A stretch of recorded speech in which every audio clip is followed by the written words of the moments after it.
Hey Social 20s, welcome back to another lesson. Before we begin today, I want to make sure that everybody's had a chance to complete the Chapter 5 World War I quiz on Google Forms. I posted this one last week, so make sure before you begin the next lesson that you've completed this quiz. Obviously, it's an open book quiz. You can use your previous notes and everything, and then just submit it when you are finished. All right, today's lesson, we are looking at World War II and the rise of ultranationalism. We finished up World War I in last week's lesson, and we talked a little bit about the end of World War I and the Treaty of Versailles. So a little bit of review. How did the Treaty of Versailles create anger in Germany after World War I? So think about how did the treaty place blame on Germany, and what effects did that have in Germany after World War I? And this was leading to the rise of power of certain individuals and groups after World War I. So see if you can remember who that is. Our learning goals of today. I can explain what ultranationalism is and why it is dangerous to society. I can explain what the Nazi Party believed and how they affected Germany. I can describe the effect ultranationalism had on Jewish people living in Germany. So today's lesson is all about ultranationalism. So, form of nationalism when it goes too far. So what happens if the love for someone's country goes too far? What if the love for your country becomes so great that you start to view the way you think the country should be as the only possible way? And maybe you start to view everyone else as other or lesser. Ultranationalism is an extreme form of nationalism. It may cause people to use violence against other people. Ultranationalism has been around for quite some time, and in the 1900s especially, we saw the rise of ultranationalism, which started many different conflicts around the world. It's a very dangerous idea. Ultranationalism often views immigrants, minorities, and other religions as inferior. So it's the people that believe this usually think there's only one type of way to live in their country. And they often have a way of thinking their ancestors from their country were the only way to live. And so they don't like the idea of multiculturalism or sharing cultures around the world. They often believe in keeping their country pure, and they may even use violence to achieve these goals. A form of ultranationalism that we will talk about a lot is called fascism. So this is just a type of ultranationalism. Fascism believes that a person's love of a nation is more important than themselves or their family. So it's the idea that the nation is number one. You should devote everything to the nation before anything else. Fascism usually has a government that is very controlling and might have a dictator, which is a leader who makes all the decisions, like a supreme ruler, like Palpatine in Star Wars. Adolf Hitler is an example of a fascist dictator. This video here will kind of go through some of the ideas of fascism and what makes a fascist country. So probably the most famous fascist dictator would be Adolf Hitler and the Nazis. I'm sure you've heard of all of that before. Hitler rose to power in the 1920s after World War I. He promised to restore Germany's greatness, and he wanted to kick out anyone who he said was non-German.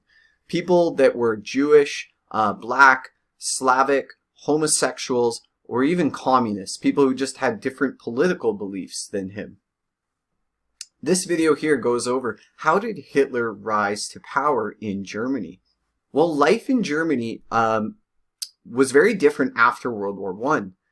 And as the Nazis rose to power, they started to ban other political parties. So if they didn't agree with you, they would not allow you to have a say in society. This is like against our freedom of speech.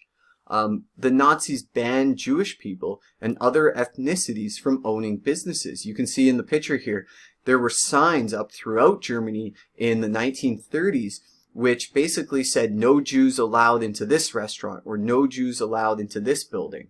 Nazis were very against communists from Russia at the time, and so they outlawed any communist party in their country. The Nazis spent large amounts of money on building projects. So they took a lot of government money and they built things like highways and factories. And this, for many of the young German men, they saw this as a good thing because there was not a lot of jobs after World War I. So if the Nazis are building factories and getting you to work, well, then you're viewing the Nazis as a good party. And in the 1930s, it's important to remember, there were a lot of German people who were joining or agreed with the Nazis. So Nazis also built a large, powerful military. And that was against the rules of the Treaty of Versailles. But remember, Britain and France were too busy rebuilding their own country to really notice what was going on. The Nazis had secret police, and they would come and they could lock you up if they believed you were speaking badly about the party. So even if you weren't a Nazi or you didn't agree with the Nazis, it was very hard in Germany to speak up and to kind of bring attention to the horrible things they were doing because people were worried about the police coming to them in the middle of the night and maybe taking them away to jail and they would never be seen again. The Nazis rounded up all the Jews and placed them in small ghettos. And this is where, like a small neighborhood where there would be not a lot of places to live, not very many apartments. Maybe there was no running water or families all had to be squished living in together. The Nazis taught young Germans that Germany should only include white Christian people and that everyone else was not really German. And we know that this is a very dangerous and wrong way to live because it treats others with a racist and discriminatory attitude. They were extremely discriminatory to Jewish people. Nazis did not believe Jews were real Germans. They didn't even believe they were real humans. They created posters and newspaper articles and they described them as rats and snakes and traitors. And for many of the young children growing up in Nazi Germany, they learned in school, they had exams on why Jewish people were not real humans. And that creates an idea that it became okay for them to then hurt Jewish people because they were being taught that they were not as equal as them. So it's a really horrible way of thinking. Jews were forced to wear an emblem and they would get a little armband patch that said if they were Jewish or not. That allowed businesses, police, and military to discriminate against them easily, and which is basically banning them from many parts of society, like you'll see in this clip here. They were treated less than human, and they were often forced to even just walk in the gutter instead of the sidewalk when they're walking down the street. Towards the end of the 1930s and during World War II, many Jewish people were rounded up on trains and they were sent to camps where they were told they were going to be working. They were often worked to death at these camps or even just killed when they arrived. This is known as the Holocaust, and over 6 million Jewish people were killed in Europe during the 1930s and World War II. These camps were called concentration camps. In this clip from Band of Brothers, you can see this is a true story of American soldiers arriving at a camp shortly after the German Nazi officers had left the prisoners behind. This video is very disturbing, so just viewer discretion is advised, but I think it's important that we see and understand the history so that we realize how bad this was, and it's important to remember the Holocaust so that we never make these mistakes ever again. So as I said, the death of these 6 million Jews and other minorities was known as the Holocaust.